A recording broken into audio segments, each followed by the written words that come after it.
Salut, c'est Jay, Canal Tuto. Aujourd'hui, dans cette vidéo, on continue la construction du pin cab. On va faire donc les pièces en plastique qui nous manquent, donc surtout pour le cab management du tiroir et pour le bouton d'alimentation.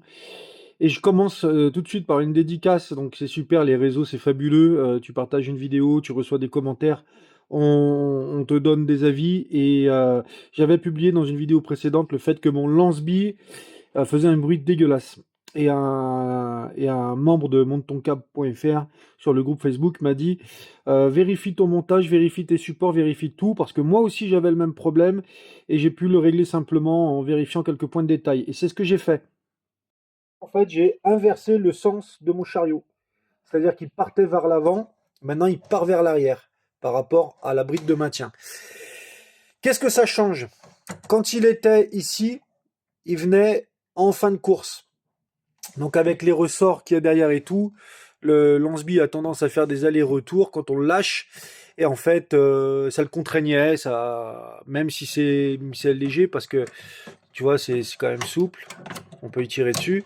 Même si c'est léger, ça suffisait à créer une contrainte. Alors le fait de l'avoir tourné maintenant, voilà, c'est super. Voilà, j'ai un vrai bruit de lance-bille et pas un spam comme j'avais dans la vidéo précédente. Alors ici on tire le lance-bille, on est bien embuté, hein, le ressort est comprimé, donc le potard est bien à la position 0, hein, de ce côté-là il n'y a pas de souci, et il va bien chercher sa position 100%, et là je peux aller cliquer mon bouton pour le lance-bille. Le launch ball si tu préfères en anglais, voilà, c'est comme ça qu'il est appelé sur les cartes. Donc super, merci de vos commentaires. Je vais aussi rebondir sur des commentaires qui m'ont été faits sur ma carte graphique et notamment sur l'emplacement que j'ai choisi. On va développer ça ensemble aussi tout de suite. Voilà ma carte graphique qui est donc sur l'emplacement 2 pour être au-dessus du SSD afin que le ventilateur, quand il souffle, il pousse l'air sur le SSD pour dissiper la chaleur du dissipateur du SSD du disque M2. Donc le slot numéro 1 qui est métallique, donc renforcé, etc.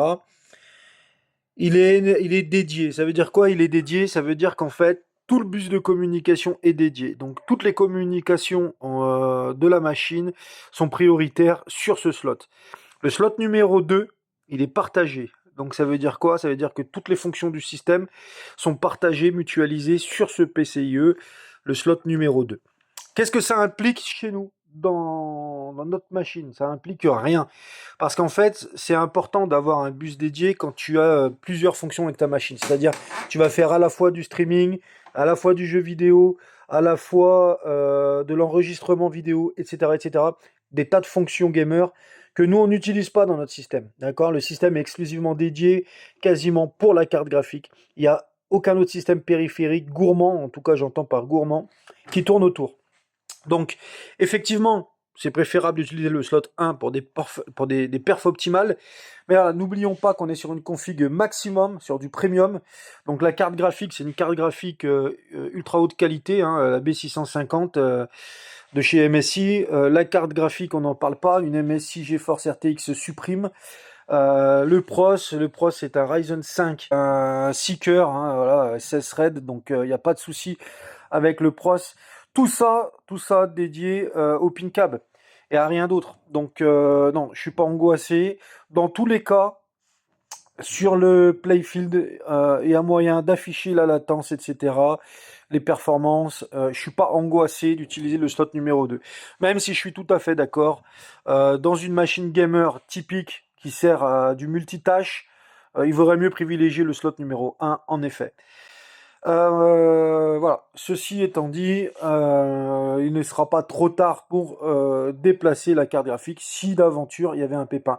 Mais encore une fois, je vois pas comment ça peut arriver avec un tel niveau matériel.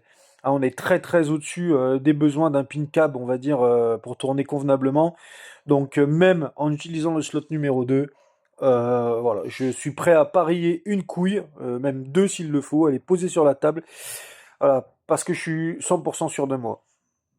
On ferme l'espace commentaire et on reprend la construction. Abonne-toi, like, retrouve-moi sur TikTok et YouTube. Je suis modélisé, j'ai imprimé un prototype de chaîne. Donc on va faire le test pour cheminer les câbles, qui puissent, voilà, que tout soit nickel. On va tester ça. Mais qu'est-ce que j'ai été intelligent. Regarde ce con. Putain, la pièce terminale, je l'ai modélisée. Je me suis pas posé la question. C'est pas la bonne. Il faut que j'en redessine une qui vient de se clipser. Voilà, je t'ai remodélisé la pièce de fin avec les 2 oreilles, les 2 pattes de fixation. J'envoie ça dans Cura. J'en profite pour rajouter 2 maillons de chaîne. Ça mange pas de pain. Je me suis rendu compte qu'on était peut-être à peine limite sur la longueur. Voilà, je me suis fait un petit guide pour le câble. Voilà. C'est le top. Le but, c'est que les câbles, ils se croisent pas, ils se mêlent pas, ils se coincent pas, ils se tirent pas. Voilà, là, il est guidé dans une chaîne. Qu'est-ce que tu veux de mieux? Donc, je vais reproduire exactement le même procédé. Alors, pourquoi 2 procédés? Parce que là, c'est du 230 volts alternatif. Ça, pour pourrir les signaux, pour foutre la merde, il n'y a pas mieux par induction. Donc, l'idée, c'est que je vais faire pareil pour passer tous les câbles de commande et d'information. Donc, j'ai mes 3 câbles pour les 3 écrans. Donc, je vais faire un trou et je vais reproduire la même chose en plus gros, enfin en plus large en tout cas, il y a peut-être un peu plus épais parce que il faut passer les connecteurs. Et comme ça, l'ensemble des câbles qui iront au PC, ben voilà, ils seront dans une chaîne et ça évitera que tout se mêle, que tout se coince et que ça soit dégueulasse. Alors pour comparer, ça c'est le chaînage que j'ai fait pour le petit câble d'Alim, et là c'est le chaînage pour passer tous les HDMI. J'ai joué vraiment au chausse-pied. Donc ici j'aurais voulu plus épais, hein, les traverses, mais pas possible. Pas possible si je veux pouvoir passer les câbles, les ferrites et tout le bazar, j'ai pas le choix. Donc là je pars pour 16 heures d'impression. Donc il faut espérer que ce soit parti comme je le veuille. Et puis qu'on n'aura pas de soucis à l'arrivée, ni pendant l'impression. Pour passer mes câbles vidéo, j'ai fait un trou dans la tablette. Et là, j'ai mon passe-fil imprimé. Parfait, pile poil. Donc, il me manque plus que à passer les câbles dans la chaîne. J'ai passé mes câbles dans ma chaîne, dans mon chaînage. Donc, je vais avoir mes 3 câbles vidéo pour les 3 écrans. On va avoir donc un HDMI principal pour l'écran Playfield. Apparemment, ça a son importance. Ensuite, 2 DisplayPort, un qui va en direct DisplayPort et le 3e DisplayPort vers HDMI. Et j'ai donc passé les fils de commande là de mon bouton de démarrage. Donc les deux noirs pour le contact qui va donner l'impulsion à l'ordinateur pour dire démarre, et un rouge et un marron pour la tension pour la LED du voyant. Donc j'ai pas utilisé du noir pour pas les mélanger.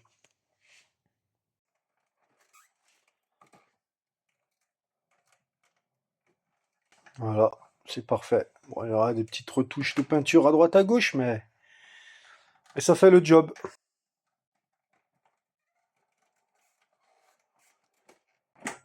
Parfait. Et vu de ce côté, ça dit quoi?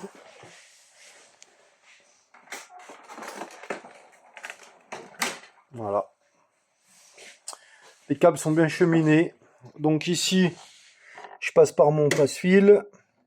J'ai repéré les 3 jacks. Pour le moment, j'ai mis un scotch. C'est juste pour les identifier. Après, on fera quelque chose de plus propre. Mes 3 câbles de mon GPU sont de sortie.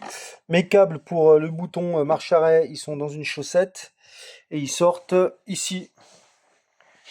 Prêts à se connecter ici. Cette vidéo est maintenant terminée, donc n'oublie pas de liker et de t'abonner. Dans la prochaine vidéo, on va parler des boutons, on va faire tout ce qui est montage de boutons. Donc abonne-toi pour rien rater et je te dis à très vite, ciao!